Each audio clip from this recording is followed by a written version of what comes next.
Hello and welcome to Baiju's Exam Prep IAS. Welcome to another episode of Political Thinkers and Ideas. Today we are going to discuss another Indian political thinker, Aurobindo Ghosh. Let me first explain what are we going to discuss about Aurobindo Ghosh in this session. So you'll understand his life briefly, or we will understand who was Aurobindo Ghosh. We'll understand his views on nationalism. What did he say about Indian nation? We'll also understand his passive resistance theory, or what kind of methods should Indian nationalists adopt to resist the British rule. So we'll understand his passive resistance theory. Now this is all that we're going to discuss in today's session. Let's first understand who was Aurobindo Ghosh. He was born in Calcutta on 15th August 1872. Aurobindo Ghosh went to a Christian convent school in Darjeeling. He later went to University of Cambridge. He also passed the Indian Civil Service examination, but he was not interested in the Indian Civil Services. He returned to India and took up positions in the Baroda State Services. Aurobindo Ghosh also joined Indian nationalist movement. During the Bengal partition movement, he became active. See, the Bengal partition movement started because the British partitioned Bengal on the ground that it was inconvenient to administer it. Indian nationalists opposed it, saying that the ploy or the attempt is to divide Hindus and Muslims and make the Indian nationalist movement weak. Aurobindo Ghosh joined this movement and he was imprisoned on charges of sedition. Aurobindo Ghosh also wrote many books like essays on the Gita. He also wrote The Savitri, A Legend and a Symbol, The Life Divine, and others. Aurobindo Ghosh also had many ideas about what an Indian nation is, what nationalists, that is Indian National Congress, should do to achieve India's freedom. Let's understand them one by one. First, the nationalism. See, if we have to understand his views on nationalism, first we need to look at his critique or his understanding of the British colonialism. He thought British colonialism is evil. Why is it evil? Because it sapped Indians' moral and mental energies. It sapped moral and mental energies of the Indian people. It exhausted them. It is also bad because it ruined India's economy. It destroyed India's economy. It's also bad because it disorganized Indians, or it did not allow Indians to develop and organize resistance. Colonialism is also bad because it's the worst bureaucracy. He called it the bureaucratic despotism, whose main aim is to plunder and dominate Indians. The administration does not exist for the welfare of Indians. It exists for the domination and destruction of Indians. He also considered colonialism bad or evil because it exists for the benefit of the British ruling classes. As I mentioned, it does not exist for the sake of Indians. It exists rather for the sake of British ruling classes. Now, there were claims that British government was very good, that it was an efficient system, it's a modern system. Aurobindo Ghosh said it is false. Second, it is no substitute for self-government and freedom, even if British government was good. So there's no substitute basically for self-governance, that is Indians should rule themselves, and freedom is very important in that sense. Now this is about colonialism, right? Colonialism is evil. Also freedom and self-governance are important. See, there was a view Indians cannot be constituted into one nation. India is not a nation because it's diverse. People are divided on lines of caste, region, language. Aurobindo Ghosh said, such outward differences don't matter, because if you look at European history, they were also divided on certain lines, they were also divided on language, they still became nations. India will also become a nation despite this diversity or despite these differences and divisions. He also said there's an essential unity in India. Despite these divisions, the spirit of unity exists throughout India. So there is oneness in India. That's what he believed. He also said India is not only a geographical entity, it is divine in nature. He called India as Mother India and compared it with God and said it was divine mission to set India free, to give India her independence. It is the divine mission to set India free. So there is a spirit of unity pervading throughout India. Indians are one because they have a sense of unity throughout India. Second, India is divine in nature. It's the God's will. It's the God's divine mission to set India free.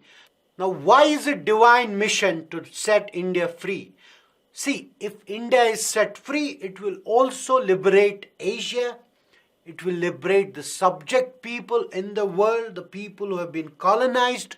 Now, this will achieve the greater purpose. It will set the entire mankind free. That's why India's freedom is very important. It's divine in nature. In other words, divine responsibility to seek freedom of India. And India is destined to get her freedom. Now, he also recognizes in this freedom of India the importance of villages. See, he says the nationalist politics or the nationalist movements across Europe were organized in the cities. Their bases were in the cities. But in India, village is very important if you have to organize nationalist politics. Village he considers as the backbone of nationalist movement or nationalist persistence. Now he says Indian villages are democratic, they are autonomous and self-governing. Therefore, it becomes very important that nationalist politics centers itself in the villages. Therefore, nationalist politics should give importance to the villages. Unlike the West, which gave importance or where nationalist movements rose in the cities. For India, it's important to recognize this reality that the village is the center. The village is an important area where nationalist movement has to be located. Besides, he also says that the nationalist movement is dominated by Hindu ideas and symbols. It's dominated by ideas which are considered Hindu in nature and symbols which are considered Hindu in nature. Now, is that a problem for the religious harmony in the country? Because the two major communities, that's Hindus and Muslims, existed in the Indian state then. So he said no, even if it's dominated by religious ideas which are Hindu and symbols which are Hindu, it does not present a problem because Hindus can win freedom for Muslims as well. In fact, he says the Hindu should win freedom for Muslim as well. So the character of nationalist movement, even if apparently Hindu, is essentially inclusive. So the cultural adherence to Hindu symbols, ideas is not a problem for Aurobindo Ghosh. The nationalism still remains inclusive because it involves the freedom of Muslims as well. Now, this was about his views on nationalism. How did he understand Indian nation then? We understood that he critiqued or criticized colonialism, said it's evil. We also understood that he rejected certain claims like India is divided and cannot be constituted into a nation. We also understood his cultural nationalism. We also understood that adherence to Hindu symbols and ideals does not make nationalist movement a communal movement. Rather, it becomes an inclusive movement. So, this was about nationalism. Now, let's understand his theory of passive resistance. See, before we understand his views on passive resistance, we have to understand the Indian National Congress led the anti-colonial struggle. This Indian National Congress was dominated in its early phase by moderates. The moderates said, we should adopt peaceful methods to seek inclusion of Indians in the British government, to seek concessions and power from the British.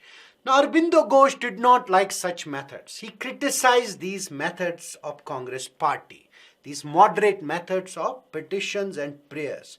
He said it's very narrow. The Congress party, by using these methods, becomes very narrow and limited. He also said that Congress lacked the spirit of sincerity.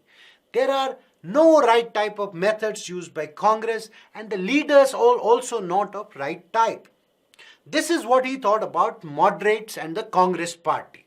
That the method of petition and prayer, these are not right. The leadership you have, not right. The spirit you have, not right. You're not sincere enough.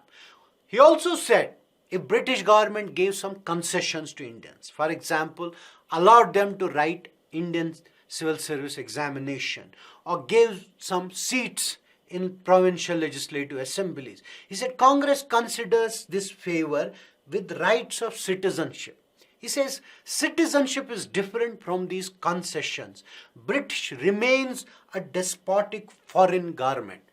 So we should not confuse their favors with citizenship rights.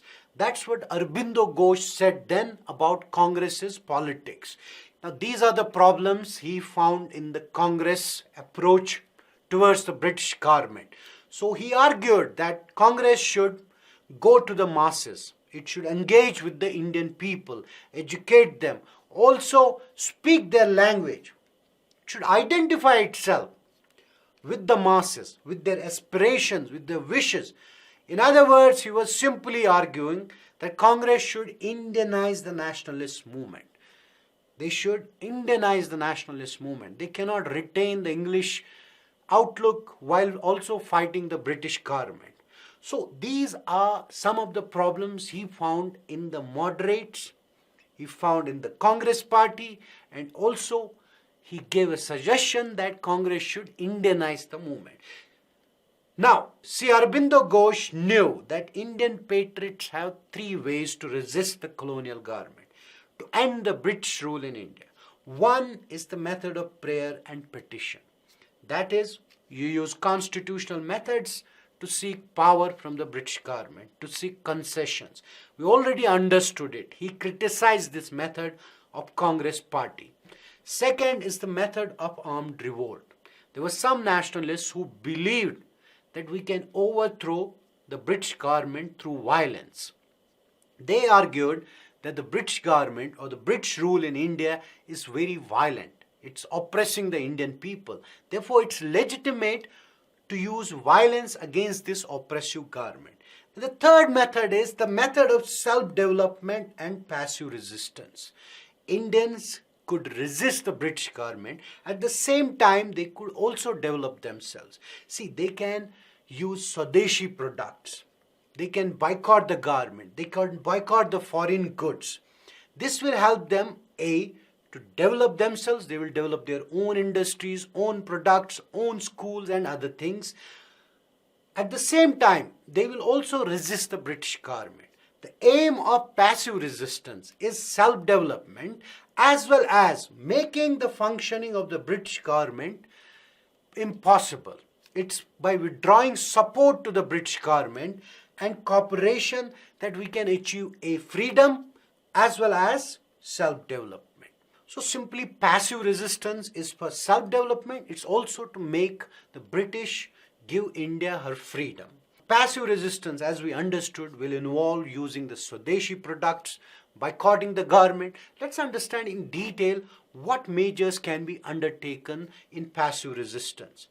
See, Indians under passive resistance, as per Aurobindo Ghosh, could refuse to assist the government. No assistance to the government.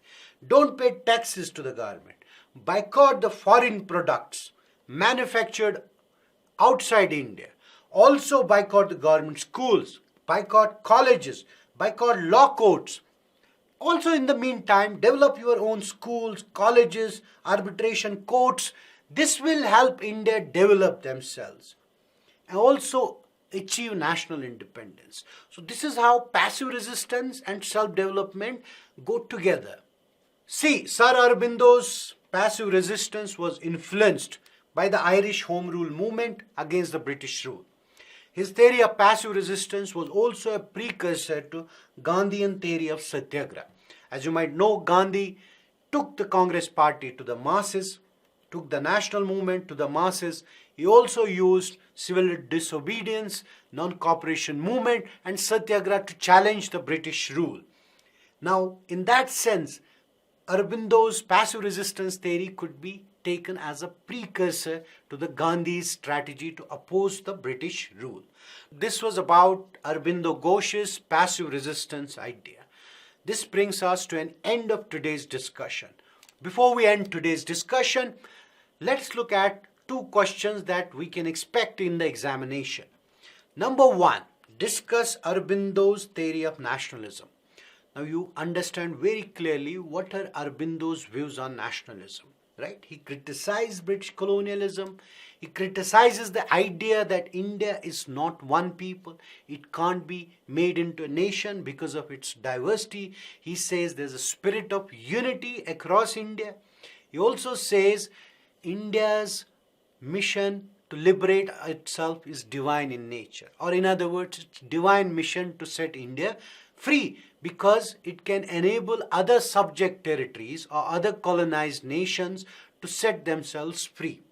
He also saw India in cultural terms, in cultural and religious terms, by comparing it with God, by saying its mother India. Now these are some of the ideas that you can use while writing an answer to this question. Now the second question. Describe the method of passive resistance advocated by Sir Aurobindo Ghosh. See, we had a very detailed discussion about passive resistance. We understood passive resistance means boycotting the government, using Swadeshi things. Now you can boycott the government by refusing to pay taxes, by refusing to assist it, by not joining the schools, colleges, law courts, and so on. You can also use Swadeshi products. Develop your own institutions, establish your own schools. So the aim is to help India grow and at the same time oppose the British or the colonial government. That's what passive resistance means. Now it's not same as the moderate method of petition and prayer. At the same time, it does not approve of violence, armed violence against the British government. We underline that those were the three options available to Indians or Indian nationalists to oppose the colonial rule. Now that's what you can write in an answer to this question. Let's stop this here. I hope you enjoyed watching this video. Please like and share this video. Thanks for watching.